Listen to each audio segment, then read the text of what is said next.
காஞ்சிபுரம் மாவட்டத்தில் சாம்சங் நிறுவனத்திலிருந்து பணி நீக்கம் செய்யப்பட்ட தொழிலாளர்களுக்கு மீண்டும் பணி வழங்கப்படாததை கண்டித்து மாவட்ட ஆட்சியர் அலுவலகம் நோக்கி நடைபயணம் சென்ற 32 பேர் கைது செய்யப்பட்டனர். இதுகுறித்த விவரங்களை நமது செய்தியாளர் சந்திரசேகர் வழங்க கேட்கலாம். சந்திரசேகர், விவரங்களை பதிவு பண்ணலாம்.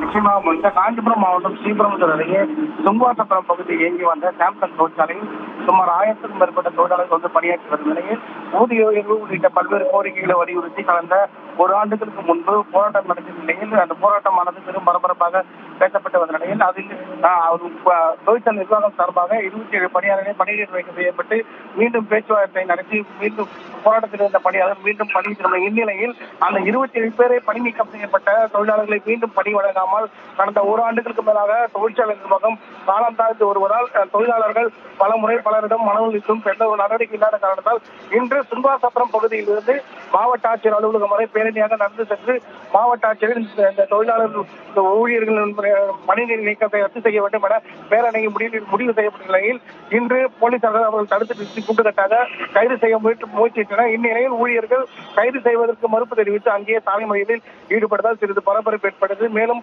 அப்பகுதியில் பலத்த போலீஸ் பாதுகாப்பு போட்டு ஊழியர்களை வலுக்கட்டாயமாக கைது செய்து தற்போது தனியார் திருமண மண்டபத்தில் அடைக்கும் பணியில் ஈடுபட்டு வருகின்றனர். முனிஷா, விவரங்களை பதிவு செய்தமைக்கு நன்றி சந்திரசேகர்.